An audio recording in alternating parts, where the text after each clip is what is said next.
What's up, guys? Welcome to Movie Reviews with supercoolman429. Today's movie discussion is on the Backrooms movie, which came out earlier this year, and which I recently saw. After I uploaded my predictions for that movie. Just as a caveat here, my experience with the movie may have been detrimented or made detriment by my uploading of that predictions video, which I had to quickly edit with CapCut and then upload to YouTube during the initial moments of the film.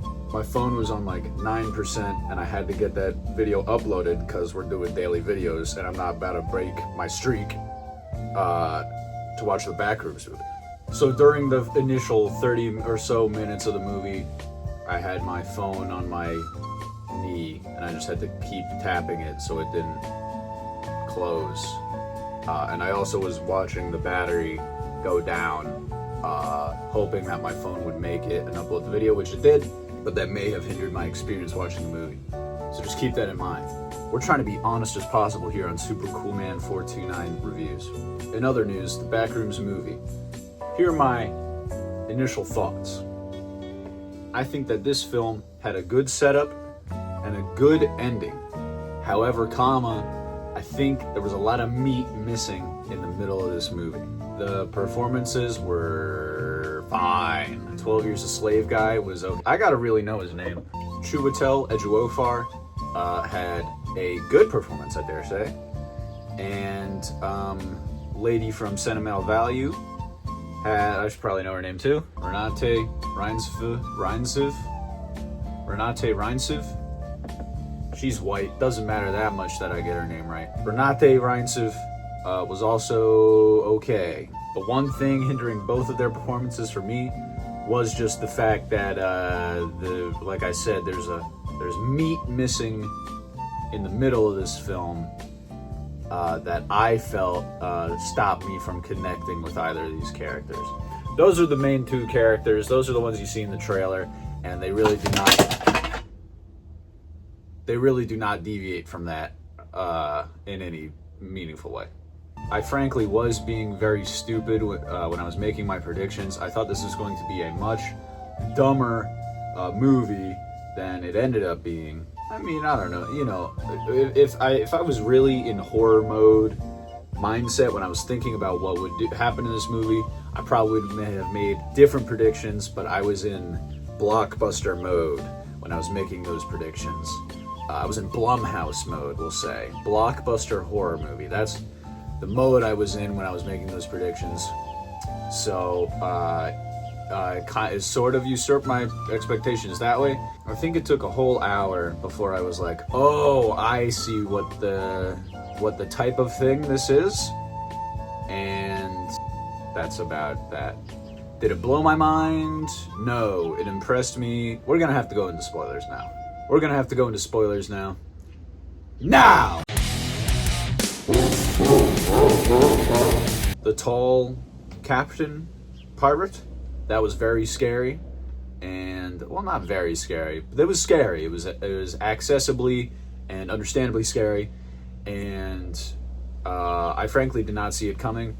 I didn't really know what Backrooms monsters were. I've really only played a Roblox game of the Backrooms, and that's all I know about it. So I don't know if this is breaking form for the Backrooms to have it be like some sort of distortion of the main characters or people that exist in the real world. But that was very cool. Obviously has some psychological implications because that's he's gone crazy. And the monster is a metaphor for him going crazy and destroying his life and also harming the people around him. Duh, but it worked. So like I say, I have virtually no experience with the Backrooms lore or anything. Neither did the people that I was seeing it with. They seemed unhappy / unsatisfied with the ending. So did everyone else. There was kind of just a total feeling of what at the end. But honestly, I was fine with the ending. It would have been a better ending had the middle impressed me more. Chiwetel goes in and we find out that something is clearly not right. There's something, some sort of creature in the back rooms, but he is able to escape and exit the back rooms with pretty much no difficulty. Then we cut, and he's told his therapist, Renate Reinsfeld, about the back rooms. She doesn't believe him. He goes, this is classic movie stuff. This is classic movie stuff. Matilda goes to Miss Honey and tries to use her powers, and it doesn't work. So he goes to his young adult employees and says, hey, let's go into the back rooms. I've been here every single night of the past week. And personally, I was like, wait, what? And you're fine? And you're okay? Did you have any more death-defying experiences? I wish I knew more about that. Because this is a fresh new concept for the viewer, especially me, not having really seen much Backrooms content. And I think most viewers of this movie won't have seen any Backrooms content before. They'll just have loosely known what it is, maybe, on the internet, or they don't know what it is at all. Even if it's in montage form, we need to see Chiwetel exploring by himself. I want to see him mapping it out as he goes along, so that we as the viewer go, oh man, this is like, I want it to be more procedural. I want to be there with him while he's exploring the back rooms. So that way, gives a little more personal connection between audience and Chiwetel, and that's just cool stuff. There might be a valid reason why you wouldn't want to do it procedural style, and that's probably because Chiwetel kind of goes evil later. He like meets that monster, and I guess the monster, like he has seen the monster at some point. It's not so clear when he becomes at least acquainted with the monster. This could have either happened after the young adult stuff, when he takes the young adults in, or it could have happened before that, when he's there by himself for a week. If it's within the week, that would be a valid reason to not show that stuff, because it's supposed to be a surprise later during that diner scene. This is a problem I have with the film. There are so many, what the heck is this play? I've never seen anything like this before. I'm putting my hand in the wall and we're going into the back rooms. I know. As a viewer, I know. There is more time in this movie, I feel, dedicated to being in awe at entering the back rooms than there is time dedicated to being in the back rooms and being in awe of being in the back rooms. I feel like once people are in the back rooms, they're just like, oh, chairs, huh, intriguing. And when they're entering the back rooms before that, they're like, oh my gosh! Is that really the part where I know I'm watching a horror movie, and I've seen the Chronicles of Narnia before. Why are we looking at and observing these people being so enormously, like their mind is blown from this other world existing, and we're interfacing with that more than we are exploring the actual back rooms, which that stuff should probably have more awe than just entering. And I get that in real life, people would be like, whoa, this is crazy. But I feel like it's more crazy to continually exist in that environment than it is to just enter it. Or at least it should be. But that's kind of not how the Backrooms works, in my opinion. And this is another kind of flaw for me personally. Because it's partially because none of the characters act this way, but it's also just because that's what the Backrooms is. Once you've been there for like 10 minutes, you're like, oh, this is weird. It's not very scary, you know? The scary part are those humans. Those things were disgusting. And frankly, that did freak me out. But just walking around and seeing like chairs and VHS stuff, that's not scary.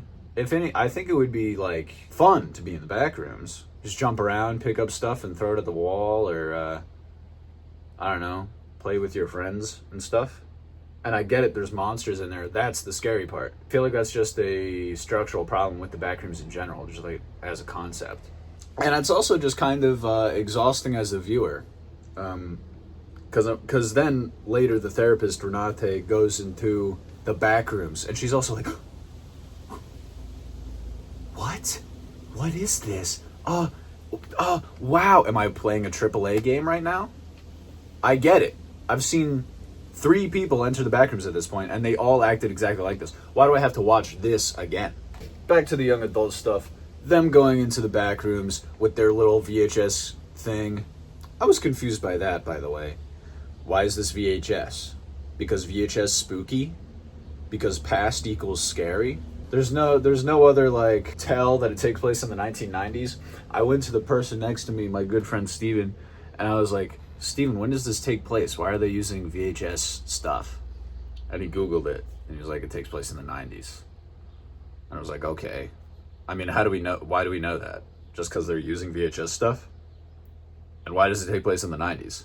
So you can use VHS stuff and you don't have to use a cell phone?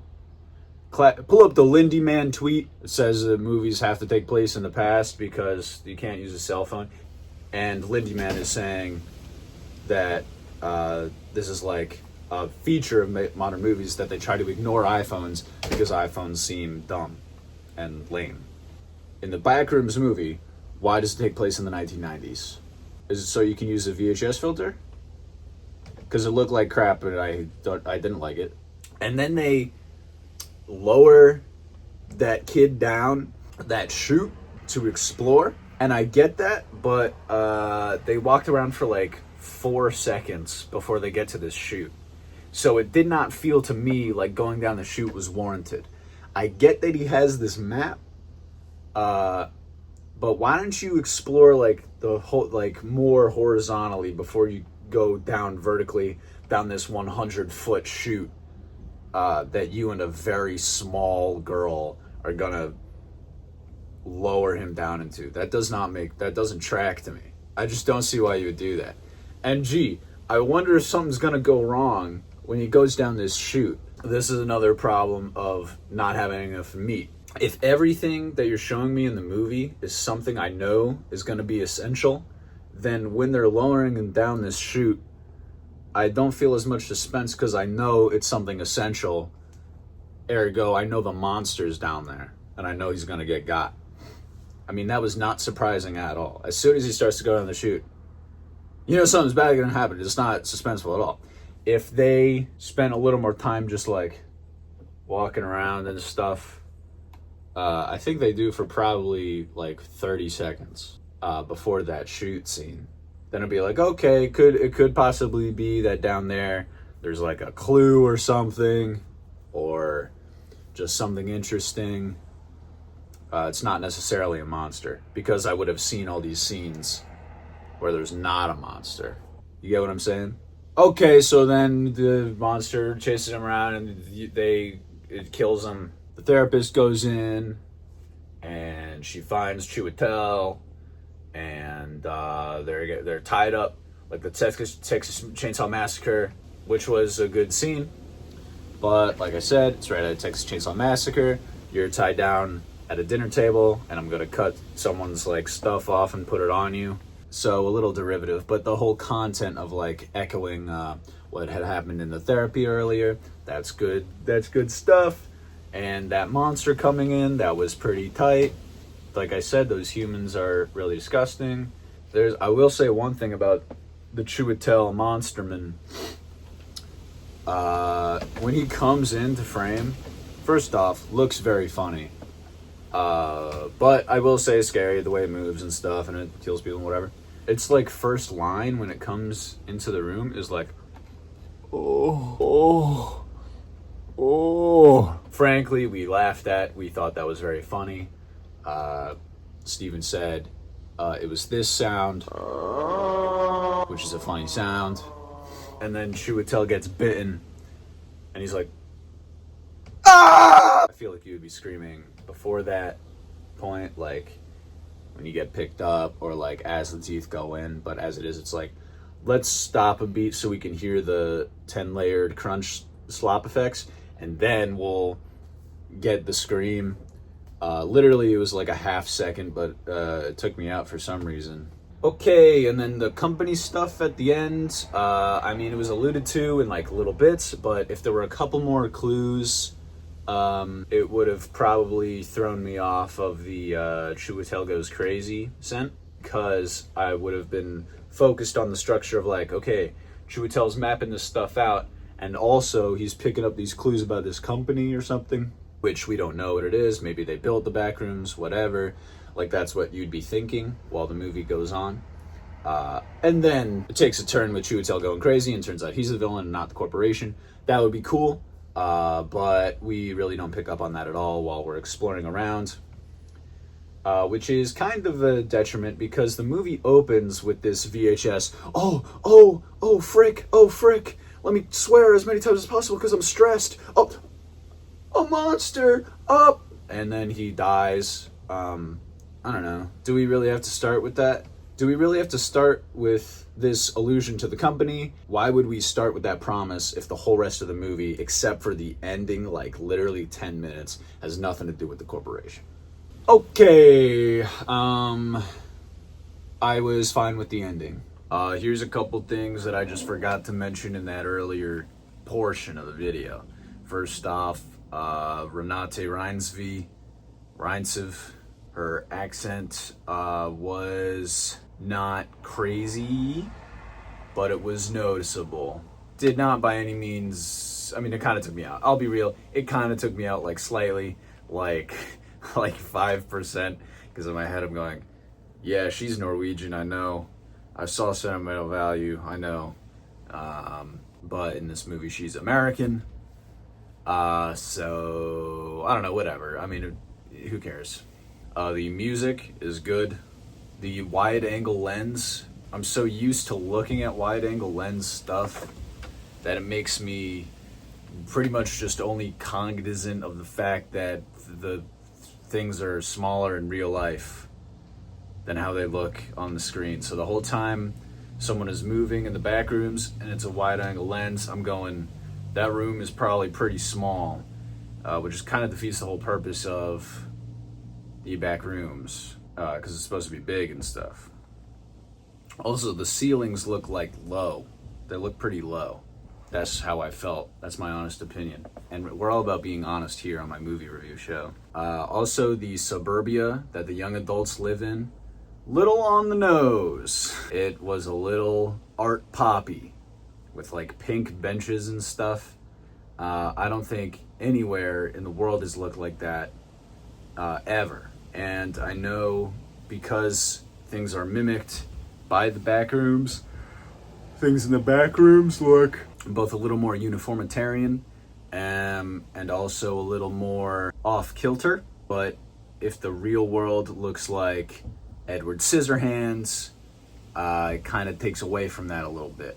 Take out that corporation scene at the very beginning, like the cold open. All that setup stuff with our actual real characters, good. From the dining scene on, good. I think the middle is pretty messy, and that's my opinion. But I'm not king of the haters over here.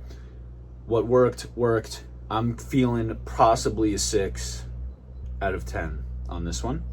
But don't go away, because I'll be right back after I read consensus. I haven't seen my friends' opinions on this movie. I haven't seen Red Letter Media's opinion on this movie. I haven't seen the Flick Chick's opinion on this movie. And I haven't read any of my family and friends' letterboxd reviews. And I also intend to watch the original YouTube series, which my friend was briefly alluding to. So I guess there's some sort of video series. I wasn't quite sure. I thought it was like a Slender Man thing where it was just like a photoshopped picture and it kind of just became like a meme. So I'm gonna watch that series, I'm gonna read consensus, and we'll be back in tomorrow's video. Daily Videos 2026.